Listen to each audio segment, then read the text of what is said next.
শুধুমাত্র মুমিনদেরকে টার্গেট করে বলেছেন, কোন বেঈমানকে বলেননি। যারা মুমিন আল্লাহ শুধু তাদেরকেই বলেন তোমরা আমি আল্লাহকে ভয় করো, তাকওয়া অর্জন করো। কারণ কি? এবং বললেন ভয় করার মতো হক আদায় করে করো। সাহাবায়ে কেরামে কথা শুনে যথেষ্ট পরিমাণ হতাশ হয়ে গেলেন যে আল্লাহ যে বড়, তার হক আদায় করে তো ভয় করা আমাদের পক্ষে অসম্ভব। আল্লাহ পাক রব্বুল আলামিন তাদেরকে সান্ত্বনার জন্য আবার আয়াতকে শিথিল করে দিলেন, ইত্তাকিল্লাহ মাস্তাতাতুম। আমার হক আদায় করে ভয় করতে না পারলেও অন্তত তোমাদের সাধ্য মতো আমাকে ভয় করো। ভয়টা কেন? ভয় করার কারণ হলো যে মানুষ মানুষকে যদি ভয় না করে তাহলে অন্যায় তার সামনে করতে দ্বিধা করে না। সন্তানকে অন্যায় থেকে ফিরানো যায় যদি সন্তানের অন্তরে পিতামাতার প্রতি ভয় থাকে। ওস্তাদের সামনে ছাত্র অন্যায় থেকে ফিরে থাকে কখন? যখন ওস্তাদকে ছাত্র ভয় করে।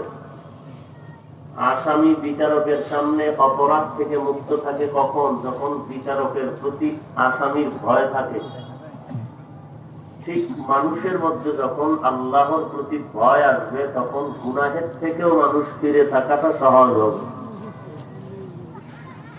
এই জন্য আল্লাহ কোরআনের শুরুতেও এই ভয়ের কথা বলেন, শেষেও ভয়ের কথা বলেন বারবার। যালিকাল কিতাবু লা রাইবা ফীহি হুদাল লিল মুত্তাকিন। এটা এমন একটা কিতাব আমি অবতীর্ণ করেছি যারা মুত্তাকি, আল্লাহকে ভয় করেন, শুধু তাদেরকেই জান্নাতের পথ দেখাবেন, আর কাউকে না। অর্থাৎ যারা আল্লাহর আযাবকে ভয় পায়, শাস্তিকে ভয় পায়, তাদেরকেই আল্লাহ কোরআন পাঠিয়েছেন জান্নাতের পথ দেখানোর জন্য। আর যে আল্লাহকে ভয় করে না, জাহান্নামের ভয় নাই, আযাবের ভয় নাই, তাকে জান্নাতের পথ দেখানোর কি দরকার? সে তো জান্নাত চায় না। সে তো জানে মিথ্যা কথা বলা গুনাহ, গালি দেওয়াটা গুনাহ, অন্যের হক নষ্ট করা গুনাহ, কারণ জমিন ঠকানো গুনাহ, গান বাজনা নাচ দেখা শোনা গুনাহ, সুদ খাওয়া গুনাহ, ঘুষ খাওয়া গুনাহ। সবকিছু জানার পরেও সে চ্যালেঞ্জ দিয়ে কসম করে মিথ্যা বলে। বোঝা গেল সে আসলে আল্লাহর আযাবের ভয় না করিয়েই বেপরোয়া ভাবে কাজ করতেছে। এই জন্য আল্লাহ মুমিনকে বলেছেন, যারা মুমিন, কোন বেঈমান না, তোমরা আল্লাহকে ভয় করো। শুধু এতটুকু না, মুমিন হওয়ার পরে আমাকে তো ভয় করবাই। এরপরে সাবধান, মুসলমান না হইয়া মরিও না। তাহলে মুমিন যে আমরা এখানে সবাই মুমিন, মুমিন মানি তো মুসলমান। আবার কেন বললেন মুমিনেরা মুসলমান না হয়ে মরবা না? আল্লাহ কোরআনের ভিন্ন আয়াতেও বলেন, ইয়া আইয়ুহাল্লাযীনা আমানু দুখুলু ফিস-সিলমি কাফা। হে দুনিয়ার মুমিন, তোমরা ইসলামের মধ্যে পরিপূর্ণ প্রবেশ করো। ইয়া আইয়ুহাল্লাযীনা আমানু আমিনু বিল্লাহ। হে দুনিয়ার মুমিন, আল্লাহর উপরে ঈমান আনো, রাসূলের উপরে ঈমান আনো। মুমিন তো এমনিতেই আল্লাহর উপরে ঈমান আনার কারণে মুমিন। আবার কেন বললেন ও মুমিন, আল্লাহর উপরে ঈমান আনো, রাসূলের উপরে ঈমান আনয়ন করো? আল্লাহ এ কথা দিয়া বুঝাইতে চান তোমাদের ঈমান দুর্বল, পরিপূর্ণ নয়। আমি আল্লাহর কাছে নাজাত পাওয়ার জন্য আমি পরিপূর্ণ ঈমান চাই, পরিপূর্ণ ইসলামের অনুকরণ চাই। কারণ আমি চাই না তুমি মুমিন হওয়ার পরে আবার জাহান্নামে যাবে। কারণ আমি মুমিনের জন্য রেখেছি জান্নাত। বেঈমানের জন্য রেখেছি জাহান্নাম। মুমিন কেন জাহান্নামে যাবে? তোমার ইমানের ঘাটতি আছে, পূর্ণ করো। ইসলামের আমলের ঘাটতি আছে, পূর্ণাঙ্গ আমল করো। পরিপূর্ণ ইমান আমল নিয়ে আসো, হিসাব ছাড়া জান্নাতে দিয়ে দিব। আর যদি ইমানটা দুর্বল হয় তাহলে তো তোমাকে শাস্তির জন্য জাহান্নামে যেতে হবে, আসামির কাঠগড়ায় দাঁড়াতে হবে। তুমি আমার আদরের মুমিন বান্দা হওয়ার পরে যদি আবার কিছু সময়ের জন্য জাহান্নামে যাও, আমি আল্লাহ এটাও পছন্দ করি না, এটাও বরদাস্ত করি না। অথবা আগের থেকেই বলে দিলাম, মরার আগে মুসলমান হয়ে আসো। মুসলমান কাকে বলে? গর্বসুরত আদমি ইনসাবুদে আহমদ বু জাহল হম এক সাবুদে আদমিরা আদমিয়ত লাজিমাস আউদরা গরবুনা বাশুদ হি জামান। সাহাবায়ে কেরামরা ছিলেন খাঁটি ঈমানওয়ালা। 10 জন সাহাবার নামে জান্নাতের ঘোষণা এসে গেল জিন্দা হালাতে দুনিয়ায়।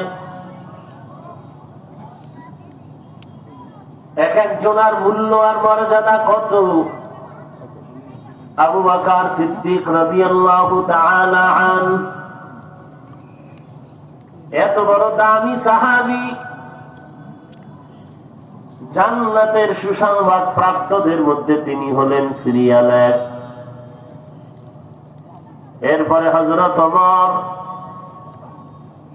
তাহাজ্জুদ নষ্ট হয়নি, 5 ওয়াক্ত ইশরাক ওয়াবিন চাষ, জিহাদের ময়দানেও কোনো কমতি নাই।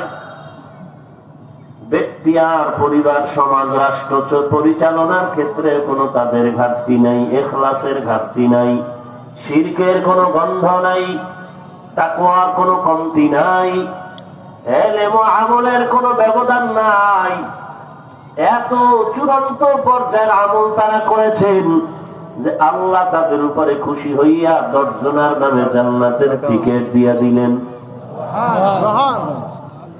জান্নাতের সুসংবাদ পাওয়ার পরে এরপরেও দেখেন তাদের কি হালত।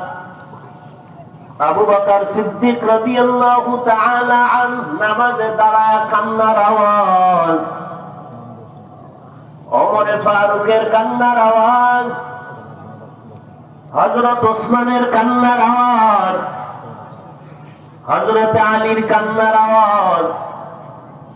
অথচ সারা দুনিয়ার আউলিয়ায়ে কেরাম, আমাদের সাধারণ মানুষের কথা বন্ধ, সারা দুনিয়ার সমস্ত বুজুর্গ আল্লাহ ওয়ালাদের নেক আমল যদি এক পালায় দেওয়া হয়, আবু বকর সিদ্দিক রাদিয়াল্লাহু তাআলা আনহুর মর্যাদার সমান হবে নাকি? না। তাহলে এবার চিন্তা করেন তার আমলের কি হালাত। জান্নাতের গ্যারান্টি পাওয়ার পরও কান্নার আওয়াজ, কবরে কি উপায় হবে? সেই তুলনায় আপনার আমার আমল তো আমলই না।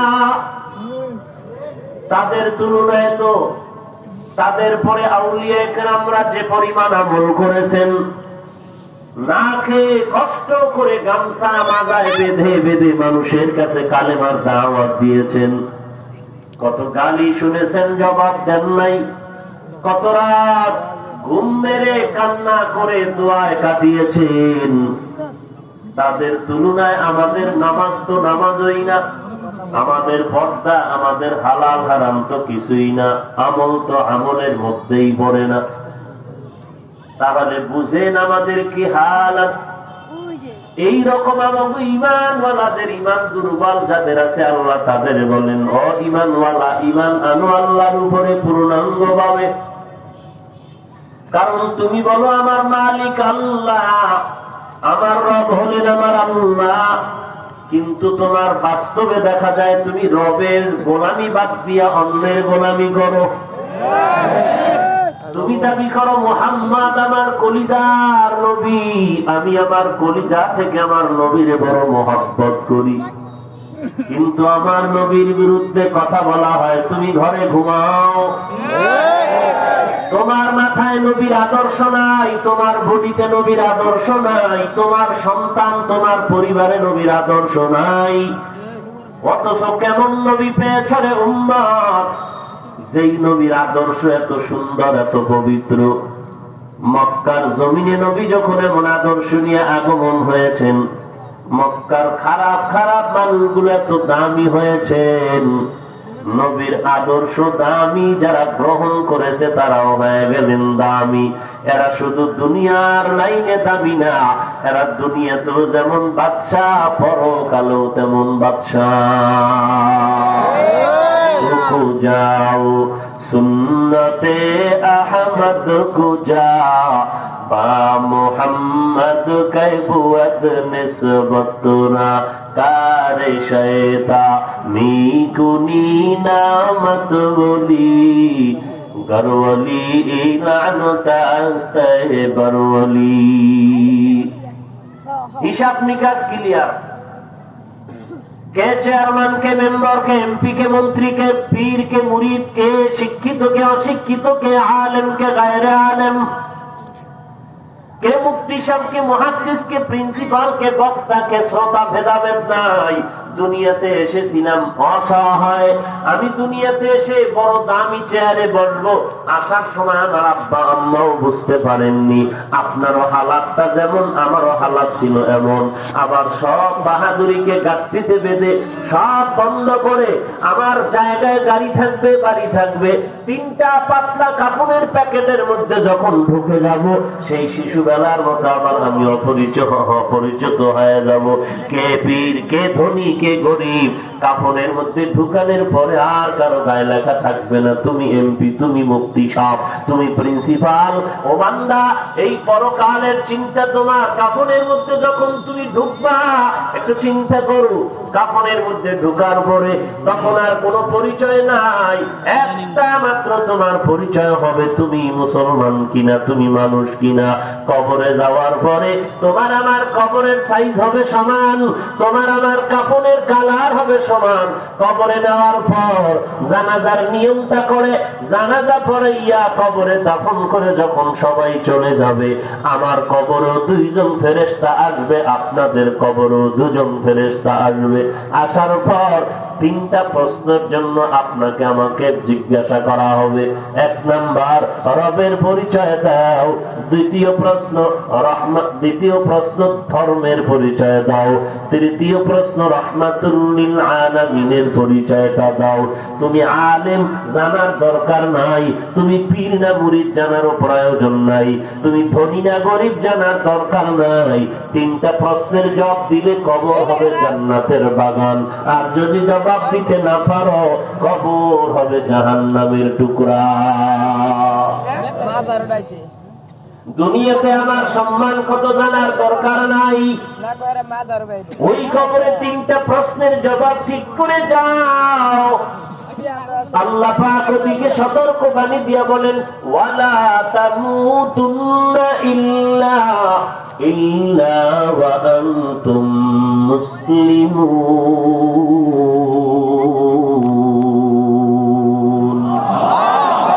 মুসলমানি বুয়াত গর্দন নেহাদান, এনানে খুতবতসতে খাজাদান, গর্ব সুরত আদমি ইনসাফ দে, আহমদ পূজালো হামেক সাবুদে। সারা রাত বয়ান শুনলেন, কি লাভ হবে যদি মোনাজাতে চোখে পানি না আসে? সারা জীবন বয়ান শুনে কি লাভ যদি বয়ানের পরে ফজরের নামাজে মুসল্লি না থাকে? সারা জীবনের বয়ান শুনে কি লাভ এই মহামারী আসার পরেও যদি বান্দা আগের সেই গুনার কাছ থেকে ফিরতে না পারো? আগেও তুমি বেপরদায়, এখনো তুমি বেপরদায়। এই মহামারী আসার আগেও তুমি ক্রাম বোর্ড খেলতা, লুড্ডু খেলতা, তাস জুয়া খেলতা, এখনো খেলো। আগেও তুমি মদ পান করতা, এখনো তুমি মদ পান করো। আগেও তুমি মিথ্যা গালাগালি করতা, এখনো করো। আগেও তুমি মানুষের উপরে জুলুম করেছো, হক নষ্ট করেছো, এখনো করো। তাহলে তাহলে তোমার এই বয়ান শুনে কি লাভ? বরং তোমার শাস্তিটা আরো ভয়ঙ্কর রূপ ধারণ করবে। কয়দিন আর বাহাদুরি করবা? হেদায়েতের ওয়াজ শোনার জন্য সারা রাত বয়ান শোনার দরকার নাই। আল্লাহর কাছে ওয়াদা যদি করতে পারো, আল্লাহ তোমার আসমান, তোমার জমিন, তোমার বাতাস, তোমার সূর্য, তোমার চাঁদ, তোমার মাছ, তোমার দেওয়া সব নিয়ামত আমি ভোগ করি। আয় আল্লাহ, এতদিন শয়তানের ধোকায় পড়ে অন্যায় করেছি, আজ আমি ওয়াদা করলাম, তওবা করলাম, জীবনটাও যদি চলে যায় আর কোনোদিন গুনাহ করব না, আর কোনোদিন আমি নেকের কাজ ছাড়ব না। ওয়াজ আর বেশি দরকার নাই, এক ওয়াজ তোমাকে জান্নাতে পৌঁছায় দিবে। এরে যুবক, আল্লাহর গোলাম, ডানে বামে যদি একটু নজর করে দেখো, তোমার আমার মতো কত যুবক স্কুল কলেজে পড়ে, নামাজ বাদ দেয় না। বেশি ওয়াজের দরকার নাই। সারা রাত বয়ান শুনে কি লাভ হবে যদি মা বাবার সাথে ভালো ব্যবহার না করো? সারা রাত বয়ান শুনে কি লাভ হবে মোবাইলটা নিয়ে যদি সিনেমার গুনার প্র্যাকটিস করো? কোনো লাভ হবে না। অতএব তওবা করো আর ডানে বামে তাকায় দেখো, তোমার আমার মতো যুবক স্কুল কলেজে পড়ে নামাজ বাদ দেয় না। তুমি নিজের প্রশ্ন করো, তুমি কেন পারো না? তোমার আমার মতো যুবক ড্রাইভারি করে, কৃষি কাজ করে, শ্রমিকের কাজ করে, নামাজ বাদ দেয় না। তুমি নিজের বিবেকের প্রশ্ন করো, তুমি মুসলমান হয়ে কেন নামাজ পড়তে পারো না? মদিনার নবী বলেন, বেঈমান আর মুমিনের মধ্যে ব্যবধান হলো নামাজ। বেঈমানেরা নামাজ পড়ে না, মুমিনেরা নামাজ ছাড়ে না। মকুন সুসতি নামাজে বান্দেগানা ফাওয়াইলুল লিল মুসাল্লিনাল্লাযিনা মুমিনারা ইনামাজে ইমদাদে দা ইস্তাঈনু আয়াতে কুরআন ওয়া আয়াতে কদ আফলাহারা ইয়াতে কুন গৌর কুন দরমানিয়া তোমার আমার মতো যুবক সন্তান র্যাব, আর্মি, পুলিশ, বিডিআর এর চাকরি করে নামাজ বাদ দেয় না। তুমি কেন বলো চাকরির কারণে নামাজ পড়তে পারি না? তোমার আমার মতো যুবক কোটি টাকার ব্যবসা করে, সময় মতো নামাজের যায়, নামাজে দাঁড়ায় আল্লাহু আকবার বলে সিজদায় লুটায় পড়ে। ও বাবা, তুমি কেন বলো ব্যবসার কারণে আমি নামাজ পড়তে পারি না? তোমার মতো যুবক ড্রাইভারি করে নামাজ পড়ে, তুমি কেন বলো আমি কাজে ব্যস্ত, নামাজের সময় পাই না? ওরে আল্লাহর বান্দা, কবরে গিয়া কি জবাব দিবা? একটু চিন্তা করে যাও। আল্লাহর কোরআনকে মিথ্যা মনে করিও না, নবীজির কথাগুলোকে তুমি মিথ্যা মনে করিও না। আজ পর্যন্ত আল্লাহর কোরআনের একটা ভুল কেউ বের করতে পারে নাই, বরং অনেক বেঈমানেরা আল্লাহর কোরআনের ভুল বের করার অপচেষ্টায় গিয়া নিজেরাই কালেমা পড়ে মুসলমান হয়েছে। ওরে নবীর আশিক উম্মতের দল, এই মহামারী করোনা এসেছে তোমার আমার গুনাহের কারণে। গুনাহ থেকে তওবা না করা পর্যন্ত এই মহামারী যাবে না। এরে বান্দা, আল্লাহ সতর্ক করেন, গুনাহ ছেড়ে দাও। কারণ পাহাড় বরাবর যদি গুনাহ করো, কোনো টেনশন করিও না। 2 ফোঁটা চোখের পানি ছেড়ে যদি তওবা করো, আমি আল্লাহ গফফার নামের চাদর দিয়ে তোরে ঢেকে নিব। আমি আল্লাহ তোরে নিষ্পাপ বানায়া বাড়ি ফিরায় দিব। আয় বেরাদার দূরে বাসাজ ইয়ারে বদ, ইয়ারে বদ বদ তরবু আদাজ মারে বদ মারে বদ তান হাতরা বর জানাদ ইয়ারে বদ বর জানে ইমানত জানাদ ইয়ারে বদ রত তরাসু এ জাহিম ইয়ারে নে কুগিরে তায়াবিনাই। অন্তরকে একটু প্রশ্ন করো রে মান, আমার মতো যুবক চাকরি করে, ব্যবসা করে, শ্রমিকের কাজ করে, কৃষি কাজ করে, নামাজ বাদ দেয় না, আমি কেন পারি না? আমার মতো যুবক স্কুল কলেজে লেখাপড়া করে, নামাজ বাদ দেয় না, আমি কেন পারি না? আমি আর কিসের বাহাদুরি করতেছি? এই জমিনের মধ্যে বড় বাহাদুর নমরুদ, হামান, কারুন, ফিরআউন, সাদ্দাত, সারা দুনিয়ার বাহাদুরদের বাহাদুরি যদি এক পালায় ওজন দেওয়া হয়, ফিরআউনের সমতুল্য হবে না। একটু নজর করে দেখো রে জ্ঞানী মুসলমান, ওই ফেরাউন, নমরুদ, হামান, সাদ্দাত, টাকা পয়সা ক্ষমতার কোনো অভাব ছিল না, কিন্তু আর সারা দুনিয়ায় তাকায় দেখো তাদের নাম নেওয়ার মতো একটা মানুষ জগতে নাই। কোন বেঈমানের ঘরে ফেরাউন নামের কোন বান্দা নাই, নমরুদ নামের কোন বান্দা নাই।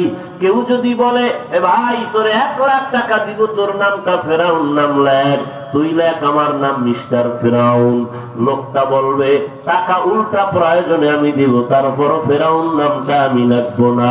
কেমন ঘৃণিত হয়ে গেল আর সারা দুনিয়ায়। আল্লাহ যদি ফেরাউনের নাম কোরআনের মধ্যে উল্লেখ না করতেন তো জগতের মানুষরা জানতই না ফেরাউন নামের একটা হনুমান এই জমিনে ছিল।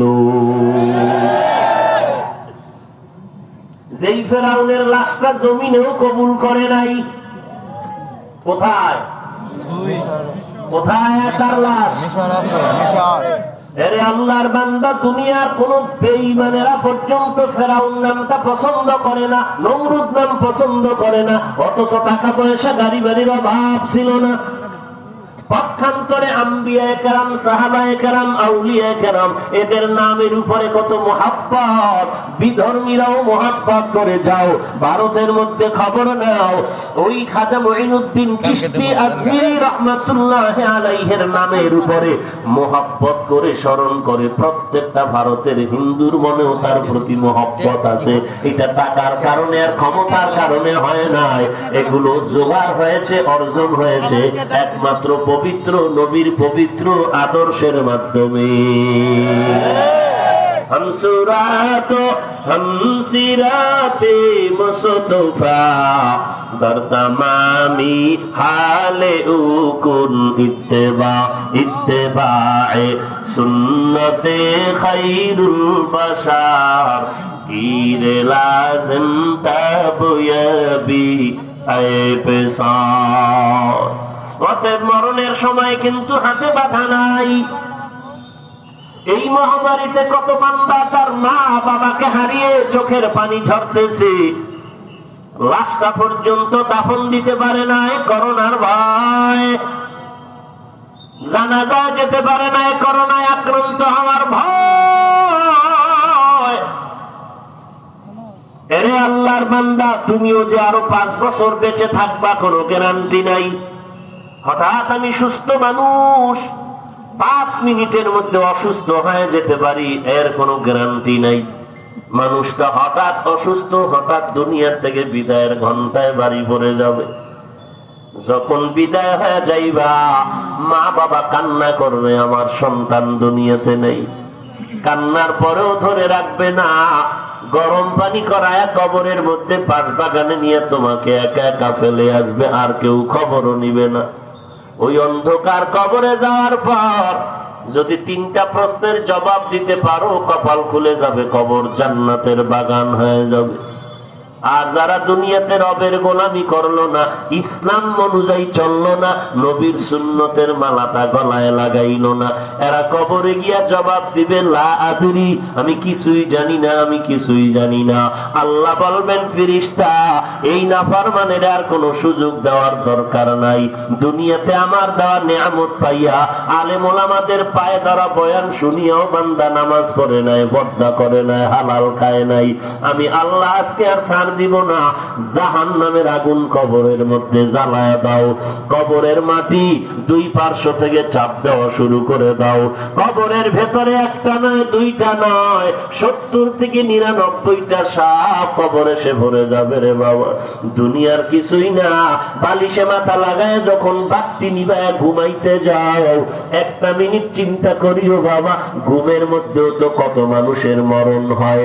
আজকে ঘুমাইতেছো, এই ঘুমে যদি আজরাইল আসিয়া তোমার জীবনটা নিয়ে যায়, আগামীকালকে কবরে কি জবাব দিবে তো চিন্তা করিয়া ঘুমাইও। এই চিন্তা করিয়া যদি যুবকেরা ঘুমাইতি তো মোবাইলটা লাগাইয়া কানের মধ্যে গান আর শুনতে পারতি না। এই জন্য আল্লাহ বলেন, মুসলমান হইয়া কবরে আসবি, আর মুসলমান হইতে হলে গুনাহ ছাড়া লাগবে, নেক করা লাগবে। আর গুনাহ ছাড়ার জন্য আল্লাহর ভয় না থাকলে তুমি গুনাহ ছাড়তে পারবা না। আর এই আল্লাহর ভয় তাকওয়া যদি অর্জন করতে চাও, খাঁটি আল্লাহওয়ালা, তাকওয়াওয়ালা, আমলওয়ালা, কান্নাওয়ালা একজন ওলির কাছে গিয়া বন্ধু হয়ে যাও, তাদের কাছে গিয়া কথা শুনে আমল করতে থাকো, তওবা করে নাও। ও আল্লাহ, জীবনে তো কোনো ওয়াজ বাদ নাই যে ওয়াজ আমি জানি না। মিথ্যা কথা বলা হারাম তাও জানি, গালি দেওয়া হারাম তাও জানি, সুদ ঘুষ খাওয়া হারাম তাও জানি। ও আল্লাহ, জানার পরেও শয়তানের ধোঁকায় পড়ে করেছি। আজ তওবার দরওয়াজায় ফিরে আসলাম, আর কোনদিন নামাজ ছাড়বো না, বেপরদায় চলবো না, নবীর তরিকার বাইরে চলবো না, মা বাবাকে কষ্ট দিব না, দেশের বিরুদ্ধে, জাতির বিরুদ্ধে কোনো ষড়যন্ত্র করব না। আয় আল্লাহ, কোনদিন আমার হাত আর জবান দ্বারা, কথার মাধ্যমে, কাজের মাধ্যমে কাউকে কষ্ট দিব না। এই চোখের দ্বারা আমি কারো হক নষ্ট করব না। আল্লাহর কাছে তওবা যদি খাঁটি অন্তরে করতে পারো, আমার আল্লাহর মতো দয়াময় কেউ নাই। পাহাড় পরিমাণও যদি অপরাধ করে তওবা করো, আল্লাহ মুহূর্তে তোমাকে মাফ করে দিবেন।